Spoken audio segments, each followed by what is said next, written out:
ที่บริการเก็บเอาไว้เพราะว่าจะเป็นต้นบริวารในต้นบริวารกลางต้นบริวารน้อยเอาการที่เริ่มอีกประมาณ10 นาทีก็คือ10 โมงเอาเหลือเวลาอีก10 นาทีเพื่อที่จะได้ตัดเตรียมต้นแล้วก็ผ่าไตสำหรับต้นกรรมการกฐินต้นละ$300แล้วก็ต้นรองลงมา$200ต้นละ$100แล้วก็ต้นละ$50การอนุโมทนาสาธุเด้อเพิ่นจองหมดแล้วเหลือแต่ต้นละ$20ที่ยังมีอยู่แล้วก็ผ่าไตกับ$20ที่ยังเหลืออยู่ก็มีเวลาสำหรับศรัทธาผู้ใดที่อยากจะบูชาร่วมบุญกฐินน้ำเพิ่นก็คือท่านประธานในปีนี้คือคุณพ่อสมใจคุณพ่อหินแล้วก็ผ่าไตกฐินยังเหลืออยู่ทางใหญ่ๆนิรพรทางคุณพ่อกันเหลือเวลาอีกประมาณ5 นาทีก็สามารถไปตรวจกันว่าผ่าไตผ่านี่ได้ตกลงมาจากปากว่าเป็นผ่าที่บริสุทธิ์พอประสงค์องค์ใดองค์หนึ่งขอพระพุทธเจ้าจงรับผ่ากฐินองค์นี้แล้วก็ได้สวดอุปโลกผ่ากฐินหลังจากนั้นแล้วผู้บาอาจารย์ก็จะได้สวดอุปโลกว่าผ่าพื้นนี้ผู้ใดสมควรที่จะได้รับมีศีลาจารวัตที่งดงามผู้บาอาจารย์องค์ใดปฏิรับจะสวดว่าเห็นสมควรบ่ถ้าบ่เห็นสมควรให้คัดค้านให้ก้าวขึ้นมาเพิ่นก็สิผู้บาอาจารย์จะสวดเฮาก็สิพนมมือรับฟังเพิ่นหลังจากเพิ่นสวดอุปโลกกฐินเรียบร้อยแล้วเฮาก็คอยถวายบริวารกฐินถวายต้นถวายจตุปัจจัยทายธรรมจตุปัจจัยทายธรรมนี่ก็เป็นการบำรุงพระพุทธศาสนาวัดว่าอารามเอามาจ่ายค่าน้ำค่าไฟค่าบูรณะปฏิสังขรณ์เพราะว่าอยู่บ้านนี่ค่าใส่จ่ายหลายเพิ่นว่าสัจธรรมพระพุทธเจ้านี่เกิดแก่เจ็บตายเข้าสิหนีบ่พ้นในอยู่บ้านนี่มีปัจจัยเข้ามาอีกปัจจัยที่4ที่5ก็คือมีแท็ก1ล่ะเข้าสิหนีแท็กของคนแล้วการนอกจากแท็กก็คือบิวต่างๆบิวค่าน้ำค่าไฟบิวค่าเฮี้ยนของปฏิแท็กต่างๆเข้ากับสิหนีบ่พ้นดังนั้นจตุปัจจัยกรรมจ่ายค่าสิ่งเหล่านี้บำรุงพระพุทธศาสนาจริงๆเข้าก็สามารถที่จะหนีพ้นไปได้ข้าพเจ้าเองทางสมเกียรติเป็นสุรินทร์สมใจเป็นสุรินทร์ร่วมทั้งญาติพี่น้องในน้องครอบครัวเกียรติสุรินทร์ครอบครัวลงมาไทยและทุกทานข้าพเจ้ามีความพิธียินดีอยู่เจ้าจากจื่นซื้อใส่ยืนใส่ทุกทานขอเป็นพี่เป็นน้องกันตลอดไปและขอมุกขอบใจที่ว่าได้เสียสละเวลาในการทำบุญควงกันในวันนี้ขอให้พวกท่านจงมีสุขภาพเข้มแข็งปรารถนาสิ่งใดทางศพท่านขอให้ได้สมดังสมปรารถนาสาธุปัจจาคิดานิกัตวังปัญจเทปัจจาคิ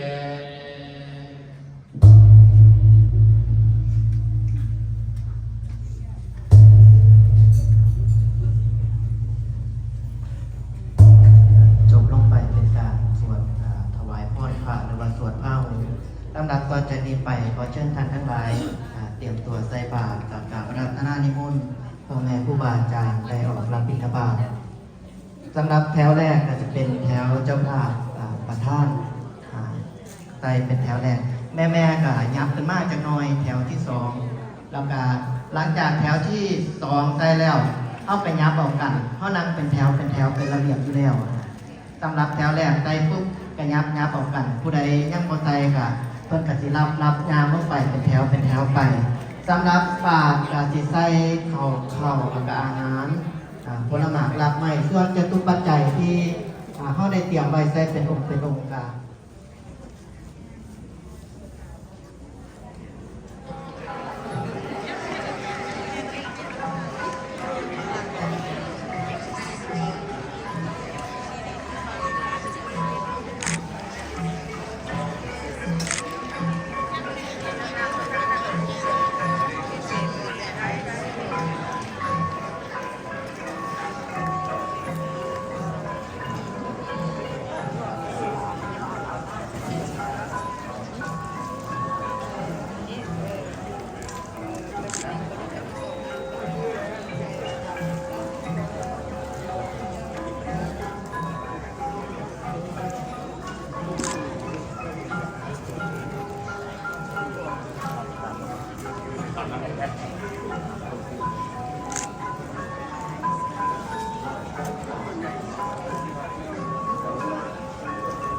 บาทสุดท้ายเพิ่นก็เป็น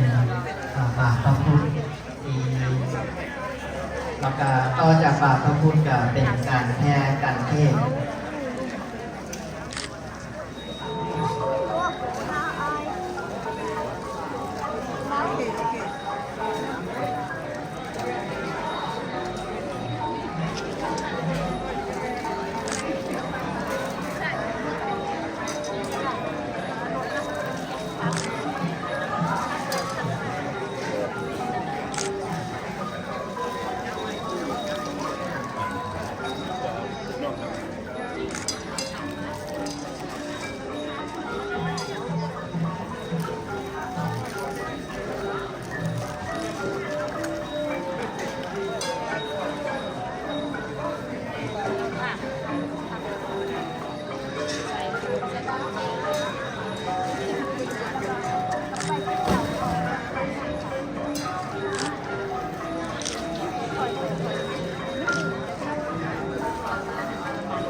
เ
น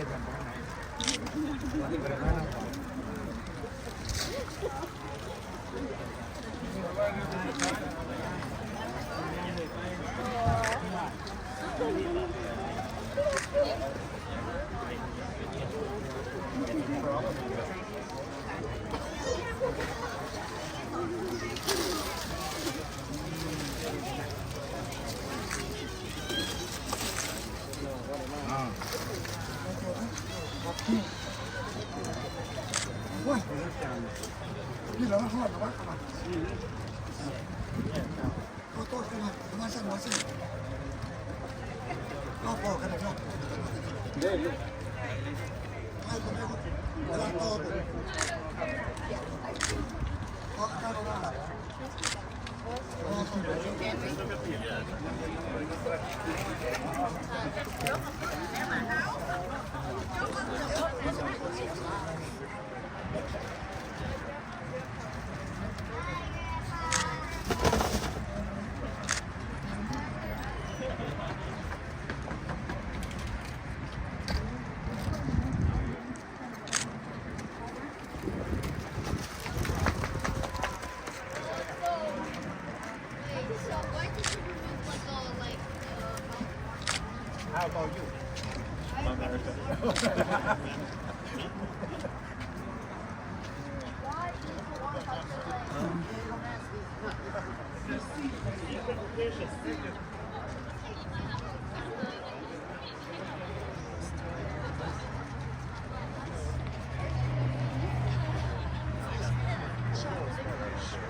เนื้อเหม็นกับมาพูดใช่ถูก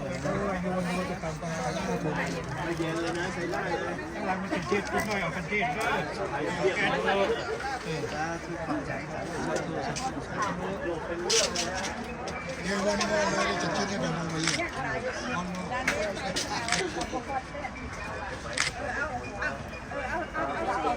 สองเนี่ยรวมกันก็ได้รับช่วยเราไปกับใครเป็นแบบตลกเส้นไม่มีต้นไปเราก็แบบโอเคยังอยู่โอ้การผ่าตัดได้มันรวยได้พอสู้เพราะมันอยู่ตรงเขาดีกว่าเพราะว่าเป็นเหตุการณ์มันก็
ภาพครับเราเรียน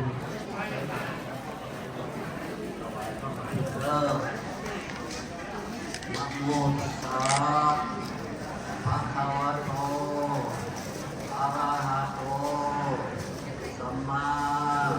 สัมพุทธัสสะภะคะวะโตอะระหะโตสัมมาสัมพุทธัสสะนะโมตัสสะภะคะวะโตอะระหะโตมัจยังพันเตมัตตะพัตตานิพัตตานิสัพพิวลานิภิกขุสังฆสาโอโนทยามามัตตะพัตตานิพัตตานิสัพพิวลานิปฏิคันหาตุอัมมากันเจวะทิฆตังทิตายะสุขายะปันเตคาเตพระภิกษุสงฆ์ผู้เจริญพวกทั้งหลายไม่มีครอบครัว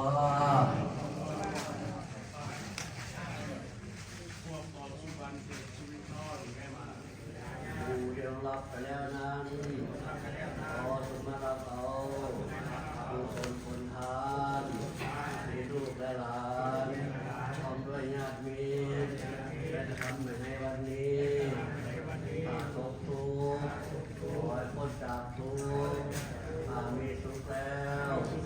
ขอให้รับสุขยิ่งขึ้นไปตลอดเถิดสาธุสาธุสาธุ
ลำดับต่อจากนี้ไปทางด้านพัฒนาอาหารหวานข้าวเอาได้การเตรียมเป็นที่เรียบร้อยแล้วข้าน้อยขอกราบอาราธนานิมนต์ครูบาอาจารย์ทุกอาทุกองค์ได้ไปรับภัตตาหาร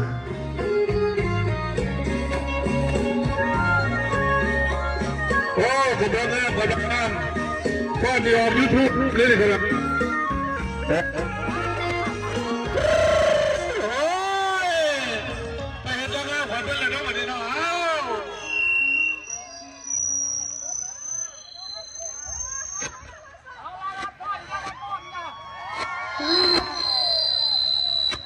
เฮ้ยเสียงคือดังสิวะ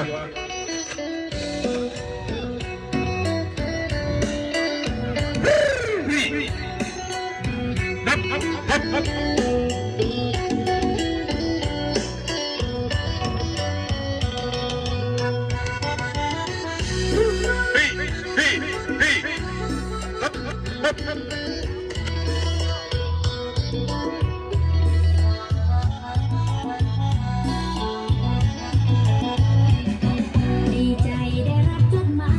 เขียนมาพวกเจ้าอะไร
แบบใส่อยู่วะ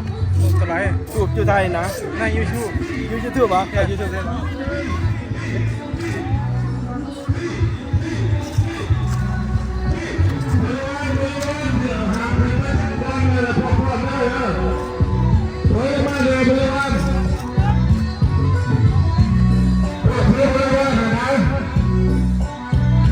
เวลาใครโผล่มาเป็นอุปมาสัตว์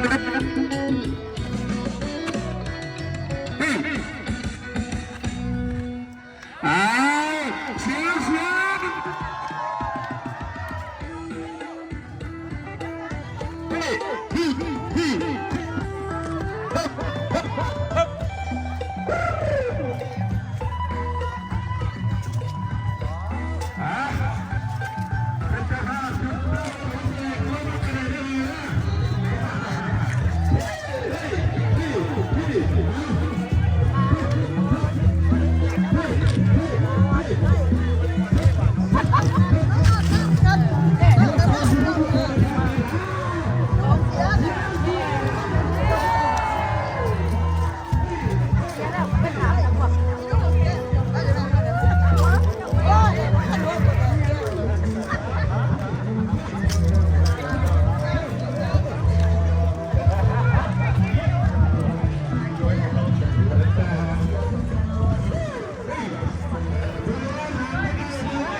ประธานหาตัววานนั้นขนาดนี้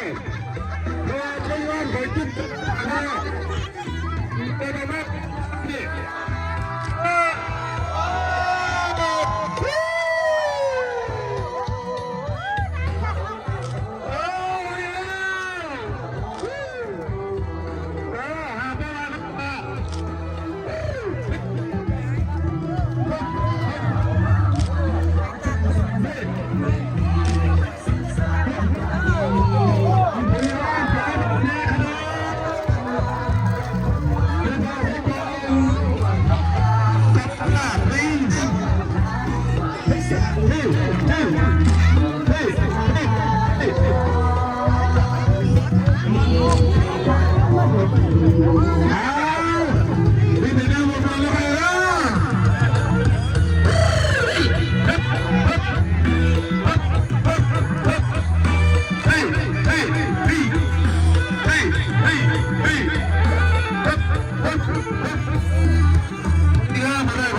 คุณจะร้อนมาเอาคุณมาเป็นหินมาห้า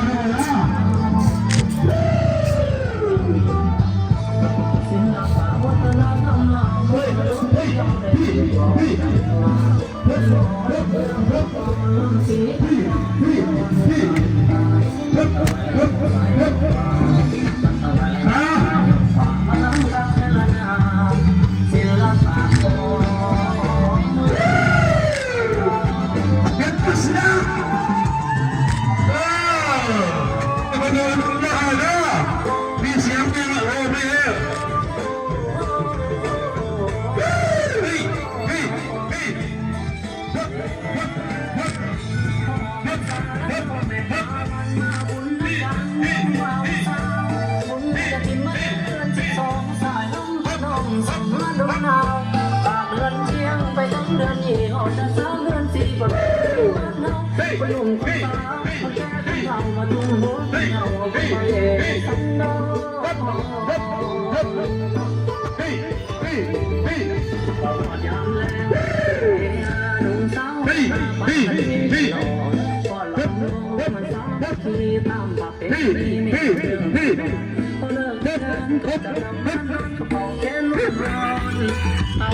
ไปส่งผู้สาว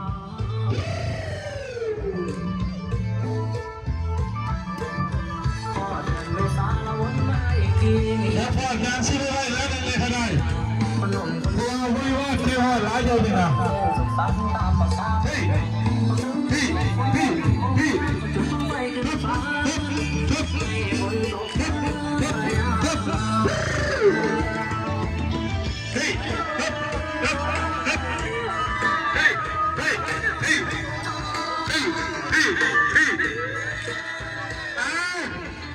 เดี๋ยวจะได้ไปเสียงลูกขึ้นเลย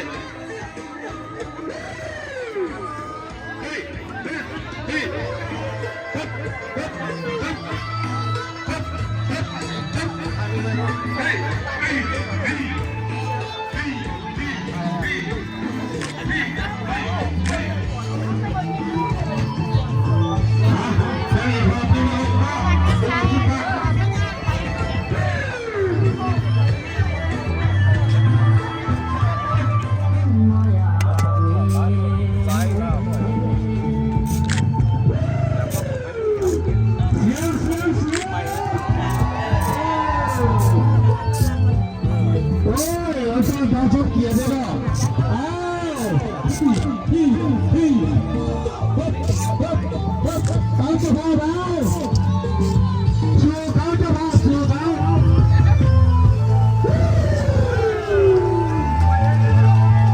วันละได้ยินบอกไหมว่าไงล่ะใจเย็นแล้วก็พ่นหามแตกแถวนะพ่นหามแตกแถว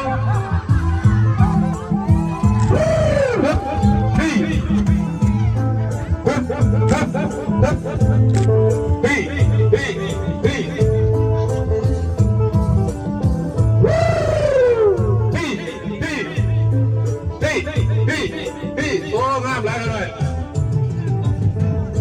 สุดยอดเสีย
โอ้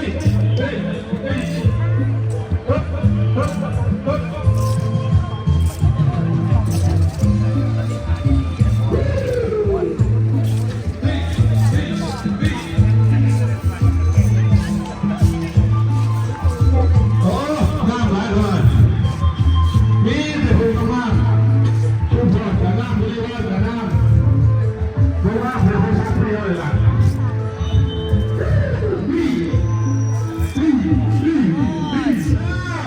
ขอเสียงให้ทุกคนเลยเสียเสีย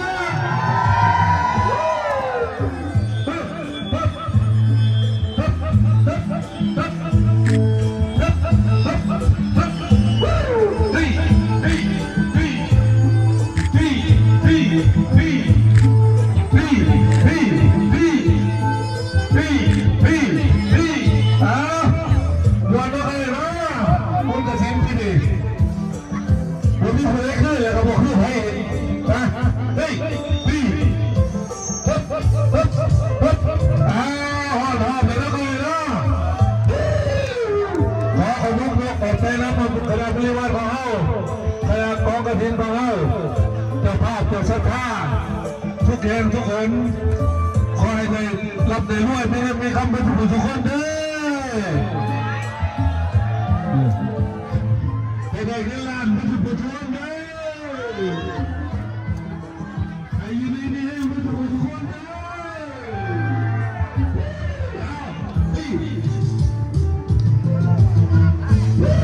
พี่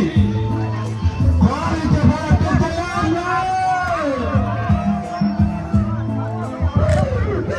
พี่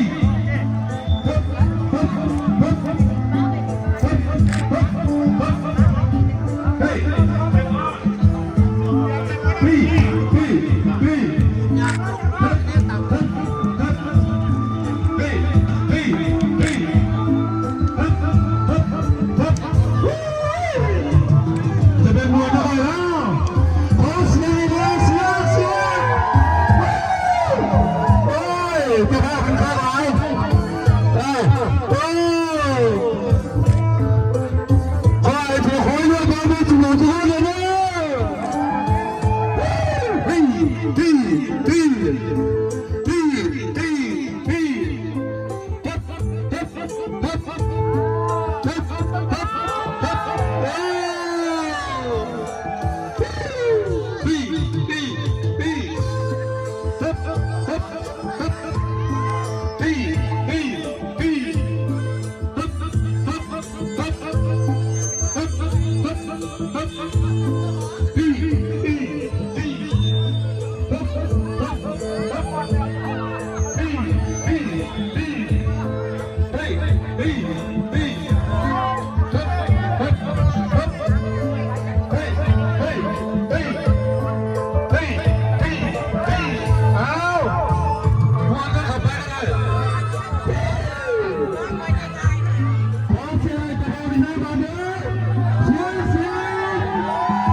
เส้นบริวารเขาไปทั้งในไม่ค่อยนะ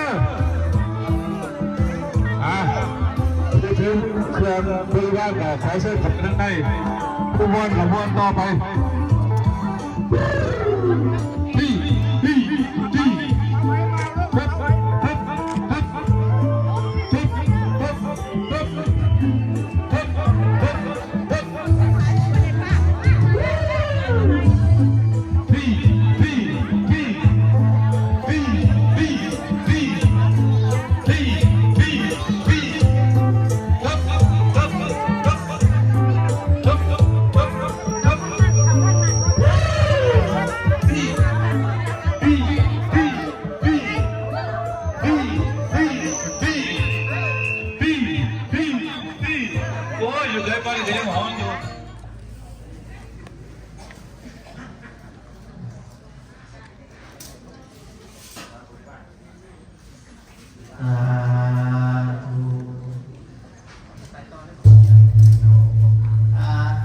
ที่นี่เพิ่นเอาแค่ผ่าไตแนวอื่นบ่เอาผู้ใดที่ผ่าไตจีวรลุกขึ้นมา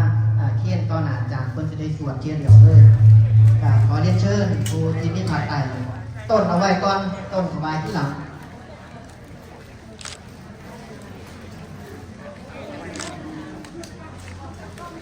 เอาแค่ผ่าไตกระทิ้งสวดเทียนเดียวให้ทุกคนได้บุญกุศลน้ำคือว่าเป็นบุญในมหากฐินกรรมที่ของน้องในปีนี้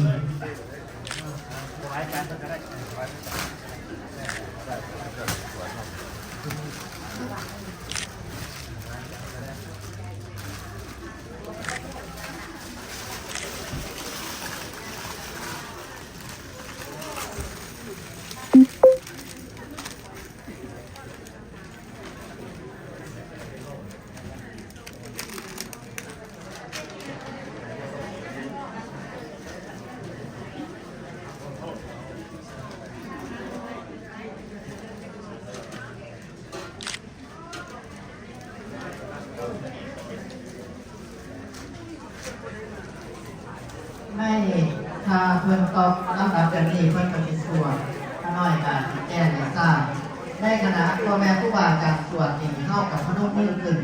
งดใส่เสียงแล้วก็เงียบเพราะว่าเพิ่นสิสวดถามกันว่าผ่าไตนี่ถวายไปเห็นดีเห็นงามว่ามหากฐินนี่ถวายแบบไหนเพิ่นบ่ได้เจาะจงถ้ามีใครคัดค้านขึ้นหรือผู้ใดเว้าขึ้นถ้าคัดค้านขึ้นเพิ่นก็สิบ่เป็นกฐินท่านจะติดทบทวนกันไหมดังนั้นถ้าตอนคนสวดเฮาสิเงียบพุทธศาสนิกชนเฮาสิเงียบฟังคนสวดอย่างเดียวเฮาก็สิพนมมือฟังเพิ่น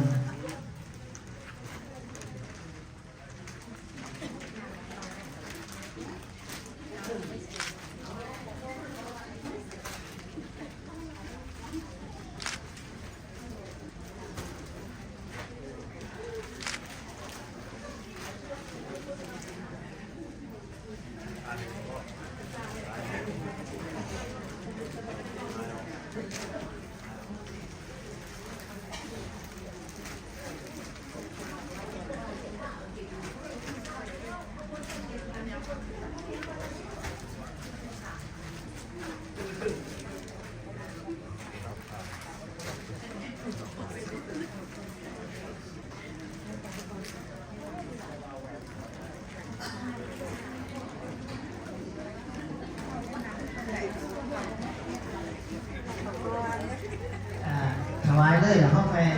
การประกาศที่หลังว่างๆให้ตัวเอาแบบเสร็จแล้วเลยไปนครเลยเพราะว่ามันจะได้สวด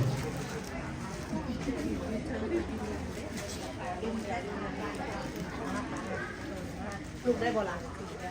จะเอากันได้บ่เอาที่ทุกข์มากท่านอาจารย์ง่ายมากท่านอาจารย์สบายอาจารย์ง่ายท่านอาจารย์ว่า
อิดานิโคหันเตอิดังสัพริวารังกตินาดุสังสังกัสสะกตินาธาราระหะกาเรเยวะอุปันนังอิติเสจกาเรวังอุปันเนนะดุเสนะกตินาธาโรวัตังวุฒานังภิกขุนังภควตานุญาโตเยนะอะกังกัมมานัสสะสังกัสสะปัญจกัปปิสันติอนามันตจาโรอสมดานาจาโรคณะโภชนังยาวดันทะจีวรังโยจตถะจีวรุปปโดโสเนสังภวิสติ จตุสุขีหิมันติเกสุมาเสสุจีวรกโรมหันติกโตภวิสติอิดานิปนาสังโฆอากังกติโนโคกตินาธารังอุดาหโร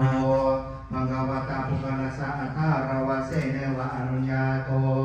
นาเนตระปุกรสะอัฏฐาระอัฏฐตังโหติกะพินันติหิวุตังภะคะวตานาสังโฆวากโนวากะพินังอัฏฐรติสังขัสสะญาณนัสสะจาสามัคคียาปุกรเสวะอัฏฐาราสังขัสสติกนัสโยวาปนะอุสหิสติอเชวะจีวรกัมมังนิทาเปตวาสัมภวิธานังอปาริหาเปตวากาทินังอัฏฐาริตุงสมัทโธภาวิสติ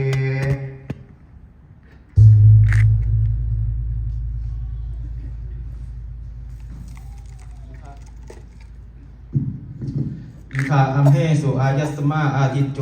สัพพะมหันลโกปะหุสุตโตธรรมะทรโยวิริยะทโยสัพพะมัจจารินังสันดัสโกสัมมาดาปโกสมุตเตชโกสัมปะหังสโกปะหุนนังอาจาริโยวาหุตตวาโอวาดโกอนุสาสโกสามาโทจัตตังตังวิริยะกัมมังอวิโกเปตวากาทินังอัตตาริตุงมัญญามหาเมวังสัพโพยังสังโฆอิมังสัปริวารังกถินาดุสังอายัสมะโตอาทิจัสสาดาตุกาโม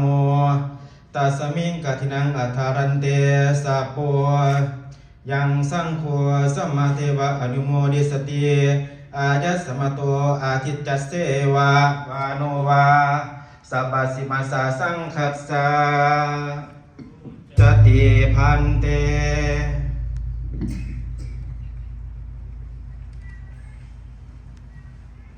ยาดิยาสมันโต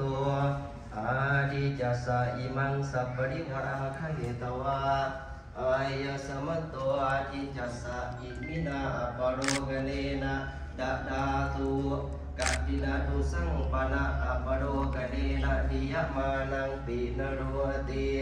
ตัสมาตังอิดานิยติดุติเยนะกัมเมนะอกุเปนะทาระเนนะอายะสมัตโตอาทิจัสสะเดมาติกัมมะสันติธานังกโรตุ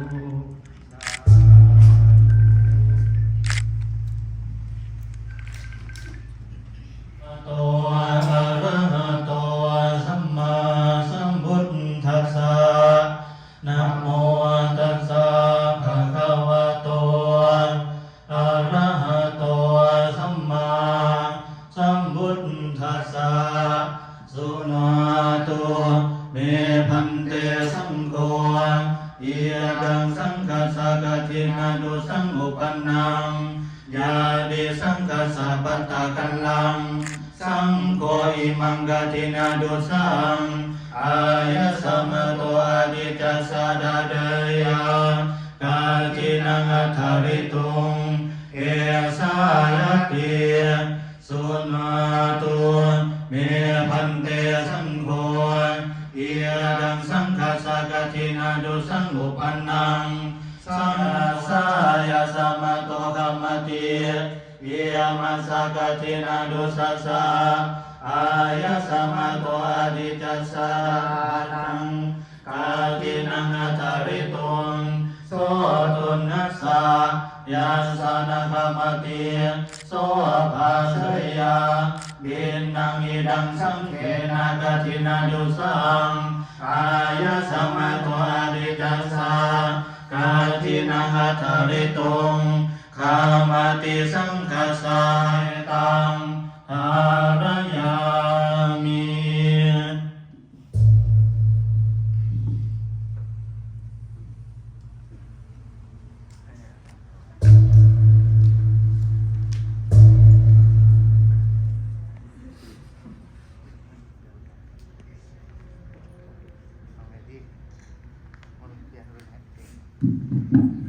ในทางสารวัตรพากล่าวคำถวายของกฐินตลอดถึงบริวารต้นทั้งหลายทั้งปวงนะครับจังประเคนเพิ่นแล้วก็จังอาราธนาเทศจังรับพรรับนามพระพุทธมนต์เป็นลำดับสุดท้าย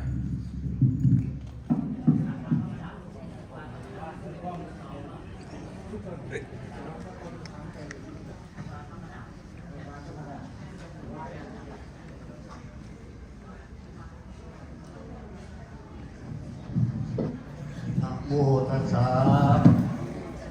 ภะคะวะโตอะระหะโตสัมมาสัมพุทธัสสะนะโมตัสสะภะคะวะโตอะระหะโตสัมมาสัมพุทธัสสะนะระหะโตสัมมาสัมพุทธัสสะอิมานิมัญญังปันเตอัฏฐาปริคาตุรานิติยุรานิกัปปารุขังสัพพิวรังภิกขุสังฆัสสะโอโนสยามะตาโนพันเตภิกขุสังโฆอิมานิอัฏฐาปริคาตุรานิติยุรานิกัปปารุขังปฏิคันนาตุอัมมากังเจวะอาตาปิตุอาทินันจายาตกานันทีคาตังอาไตไตยวนคนกระลึกนั้นมองทั้งเครื่องบริวารทั้งหลายเหล่านี้ขอถวายแก่พระภิกษุสงฆ์ขอพระภิกษุสงฆ์จงรับน้ำกอคาบริขารอาไตไตยวนคนกระลึกนั้นเราจิตถึงเอตายาผู้เดียวรับไปแล้วนั้นไม่มีบิดามารดาครูอาจารย์สามีภรรยาบุตรีบุตราพิทักษ์สหายตลอดเจ้ากรรมนายเวรผู้เดียวรับไปแล้วนั้นขอจงมารับเอากุศลผลทานที่ลูกและหลานคนรวยญาติมิตรได้กระทำมาในวันนี้เหมือนดังตนและทำเองเถิดสาธุสาธุสาธุอนุโมทนา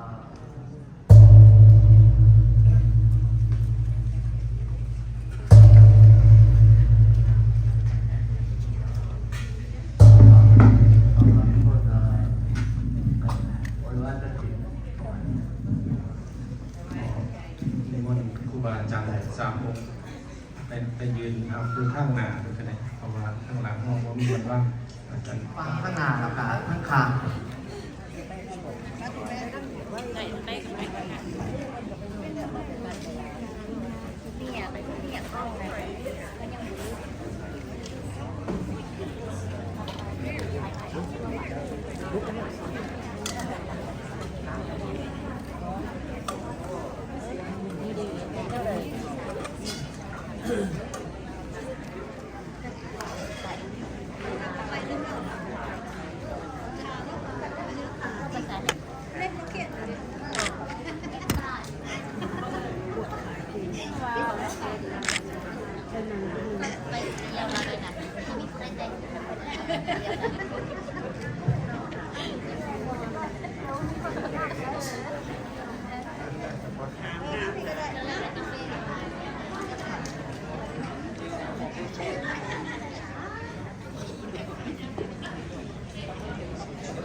เอาไว้เดี๋ยวเข่งแล้วกันครับไปนางประจำปีกันได้ครูบาอาจารย์เป็นพระราชเป็นก้อนวันเราเพื่อใช้สิ่งแล้วนะครับ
ถึงว่าเข้าเกิดขึ้นมาในโลกนี้เป็นยังคือถูกคือยากเกิดจากพนักขาแทนเหตุจังไดคือว่ามีเงินมีทองแต่มีผ้านุ่งโยแค่2 พื้นเพราะฉะนั้นเพิ่นก็เลยว่าสงสัยเขาก็เคยกินเคยทานเอาไว้ทางทินบาลนี่ก็เลยเศรษฐีให้เข้ามาเพิ่นก็เลยแบ่งเป็น3 ส่วนส่วนที่1กับเอาใส่บาตรให้พระสงฆ์ที่มาบิณฑบาตส่วนที่2กับปั่นให้คนทุกข์ยากน้ำกันผู้ใดขอทานก็แบ่งให้ส่วนหนึ่งแล้วก็ไว้จะกินเองเพิ่นก็เฮ็ดจังซี่มาบ่ได้ขาดจนกระทั่งช่วงออกพรรษากระทั่งคนใส่ก็เลยมาบอกสู่ฟังว่าทางกันสิริธรรมเศรษฐีนั่นเพิ่นสิมีเพิ่นปีนี้เพิ่นเป็นเจ้าคัดภาคกฐินทอดถวายกฐินมีองค์พระพุทธกัสสปะสัมมาสัมพุทธเจ้าเป็นประธานแล้วก็มีตลอดเป็นพระสาวกทั้งหลายเพิ่นกับมีความเดือดศรัทธาจองเป็นเจ้าภาพกฐินในปีนั้นซึ่งทินบาลก็มีความเรื่องศรัทธาหลังจากได้ยินคนใส่เศรษฐีบอกสุฟังแล้วว่าการถวายท่านนั้นถือว่าเป็นการถวายกฐินท่านนั้นถือว่าเป็นท่าที่มีอานิสงส์อันสูงส่งเพิ่นว่าเดี๋ยวนี้พระพุทธเจ้าวัดขึ้นในโลกาหรือเด้เพิ่นว่ามันเป็นองค์สัมมาศาสดาสอน4เพิ่นว่าสอนให้คนทำดีสอนให้มีกรรมสัวบ่มามั่วกามกิเลสเพิ่นสอนวัตถุขอเขาเว้าอยู่ทั่วไปทางคนใส่บอกสุฟังแล้วก็เลยเกิดความเลื่อมใสศรัทธาแล้วทินบาลนั้นก็เลยตั้งคิดตั้งใจว่าเพราะมีหยังก็มีผ่า2 คืนก็ได้เปลี่ยนคืนหนึ่งก็ขาดแน่แล้วแต่อีกคืนหนึ่งก็ยังสภาพดีอยู่มันก็เลยบอกว่ามีเจตนาว่าโอ้ยังไงก็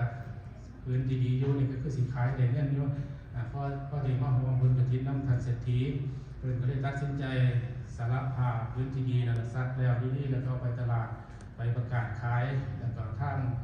คนในตลาดเห็นว่าแต่ยังมีขาดต้องการผ้าเพื่อสิไปเป็นผ้าเศษผ้ายังเพื่อเอาไปใส่ได้ก็เลยขายให้ซื้อให้ในราคาหามาซบเราเป็นเงินดอนเฮาประมาณ3 เส้นหรือว่า3 เพนนี เพราะฉะนั้นมาศพนี้ก็เลยตั้งใจมากถวายเอามามอบให้กับทางเศรษฐีเพื่อสิห่วงบนกฐินทางเศรษฐีว่ากองกฐินของเศรษฐีนั้นมีอย่างแน่ที่ว่ายังบ่ทันได้ครบ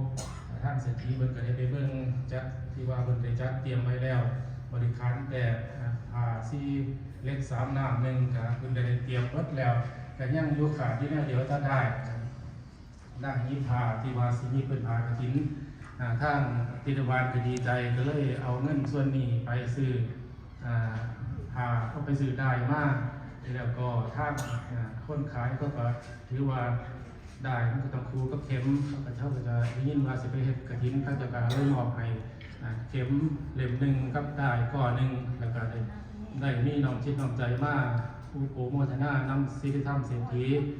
ซึ่งเพิ่มเรื่องใสศรัทธาตั้งจิตตั้งใจสารภาพเป็นท่านั้นกระหอนไปถึงเทวดาที่รักษาประตูปราสาทของท่านเศรษฐีท่านเทวดาที่ประจำอยู่ประตูปราสาทนั้นข้าเจ้าก็ได้โปรโมทนาแส่ซองสาธุการกระดังไปหอดเมืองสวรรค์ชั้นฟ้าข้างเมืองสวรรค์ทั้งบนทั้งเทิงกับเพิ่นกับโปรโมทนาเพิ่นว่ามาเรื่องพ่ายภาคภูมิสวรรค์การที่เฮาได้สร้างคุณงามความดีนั้นเทวดาเพิ่นก็ได้เพิ่งแง่ดูว่าผู้ได้สร้างคุณงามความดีเพิ่นก็ได้โปรโมทนาแล้วก็เรื่องใส่ศรัทธาท่านเศรษฐีก็สงสัยว่าเป็นหยังคือต้องมีเสียงแซ่ซองสาธุการจากเทวดาอันนี้สงฆ์หน้าใดก็เลย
สุมาภาตังสุโห